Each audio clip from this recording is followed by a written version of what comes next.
Hey guys, how's it going? Welcome back. So today we're going to talk to you about binding your V911 or wltoys V911 to the V929/V939 remote. This can be done. It does work. There are pros and cons to this. So we're going to talk about the pros and cons first, and then we're going to show you how this is done. So, good point is, it does make your V911 a lot more docile, because with this remote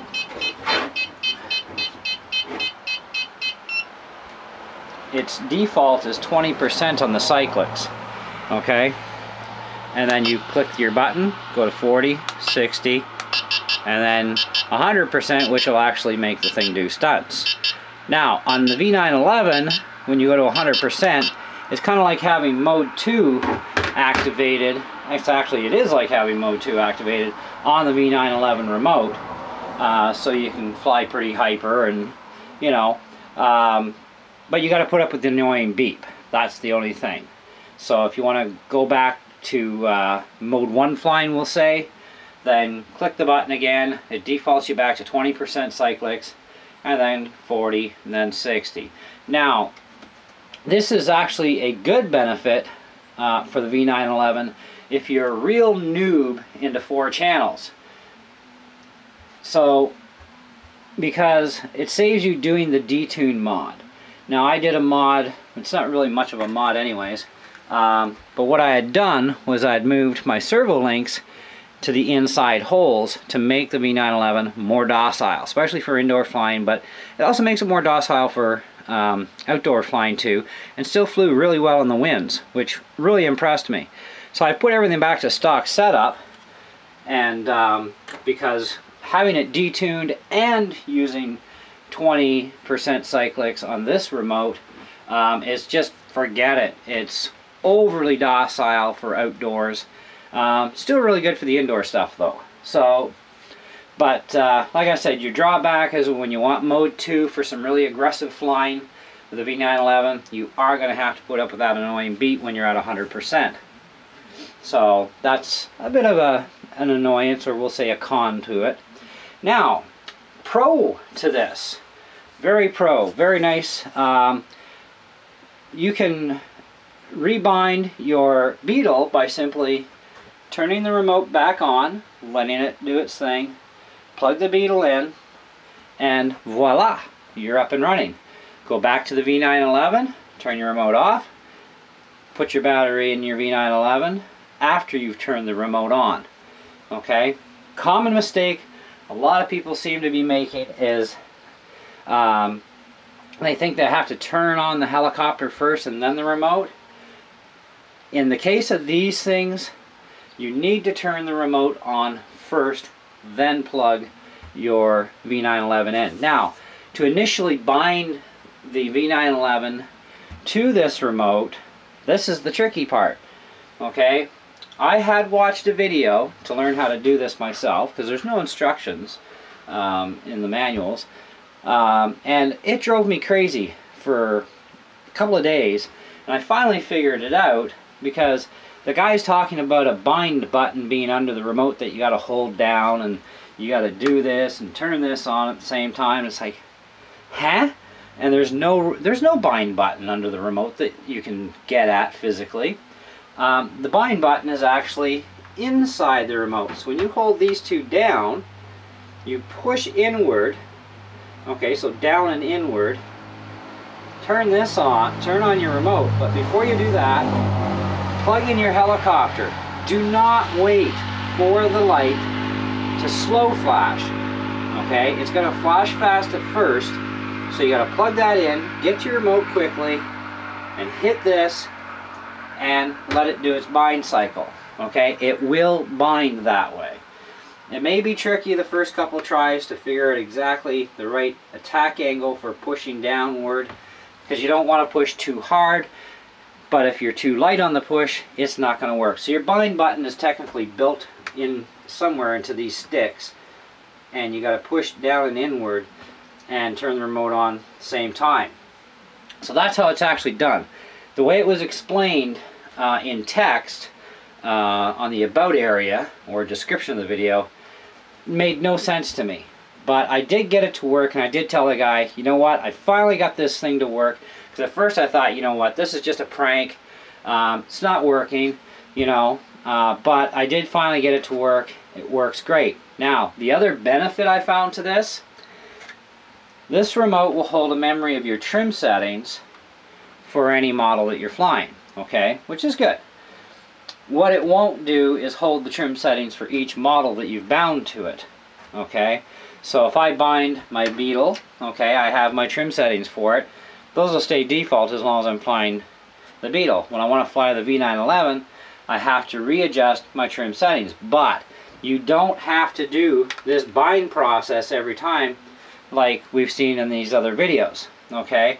You only do it once. The remote will remember the models that you've bound to it. Now, I don't know how many it will remember, but so far I've bound my Beetle and my V911 to this remote, and all I got to do is turn on the remote, plug in my heli as normal, and voila. So we're going to show you doing that right now. First, we're going to start with the Beetle. So you want to turn on your remote first, make sure your throttle's down, wait till the remote stops. We're going to plug our Beetle in, put it back on a level surface. We're going to give it a good 10 seconds to sit.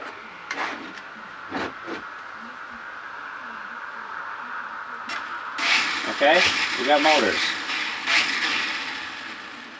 Alright, so let's turn off our remote, unplug our Beetle, and we're just going to take the Beetle right out of the picture and just move it. Now, turn on the remote,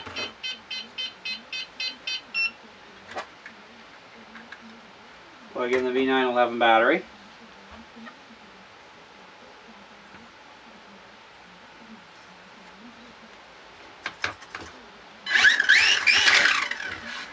Okay, that's simple. So you don't have to do that stupid rebind process every time like we've seen in the other videos. It remembers.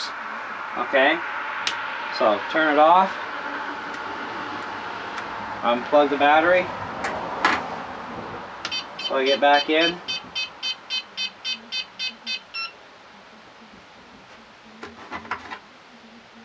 hook our battery back up.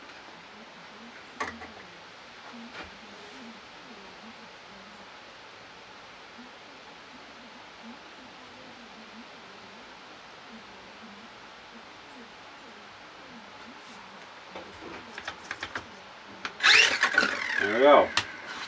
Okay, unplug the V911, put it over here. Back to our Beetle.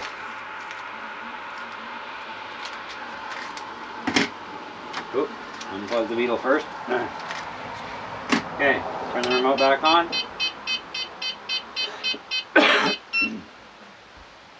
Okay, plug our Beetle back in.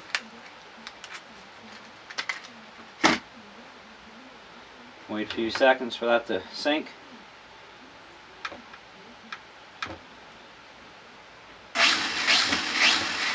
Okay, so that's all it's done. So once you've programmed it, once you've bound it, okay, so you do have to hold these two down, push inward, turn this on, but first you got to plug in your V911.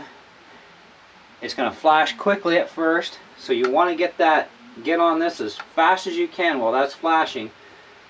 Push down and inward and turn this on at the same time, and it'll bind. Okay, might take you a couple times to figure out the exact amount of pressure and angle attack. We'll do it, and as you've seen here, it does do it. But like I said, the cons, if you go to 100% cyclics, which is mode 2 for the V911 with this remote, you got to put up with that annoying beep, okay? Because that beep is there for the stunt mode for the Beetle, okay? So that's a bit of a con. It doesn't remember your trim settings for each model. Now I kind of got lucky here, because where my trim settings are, I'll just show you a close-up. These are my trim settings for my Beetle. all I got to do is go opposite, so I got to go back to the center and go a bar across the opposite direction for my V911.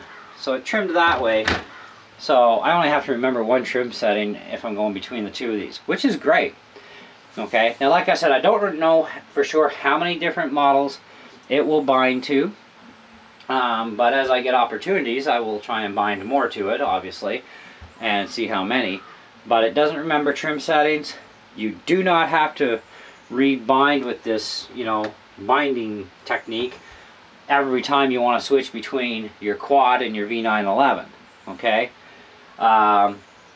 There are the benefits of the V911 will run a lot more docile, because with this remote your cyclics are controlled from here as to how much throw your servos get. 20% is default on the transmitter every time you power it on, and then you got 40%, 60%. Now I found 40% very reasonable for light winds out here to medium winds. A little heavier winds, 60%, and of course 100% when you get some good gusts going. You know, helps get you away from that tree in a hurry. We had a lot of fun out here yesterday, me and a couple of buddies, and we all have V911s, so we had a lot of fun with it. These are some of the things I tried in the little gusts and that, so I know kind of where things are sitting with this thing, and it works great. So anyway guys, sorry if it's a bit of a long video, but I wanted to get all that detail into you, you know, let you know how all this works out, and it's a great thing. So if you really want to use just the one radio and you've got a 929 radio, or if you don't have a 929 radio, you can buy these things separately, and then this radio will run for sure the 929, the 939, and it will definitely run your V911, and it holds the memory of each of the models once they're all bound. So it's just on as normal business.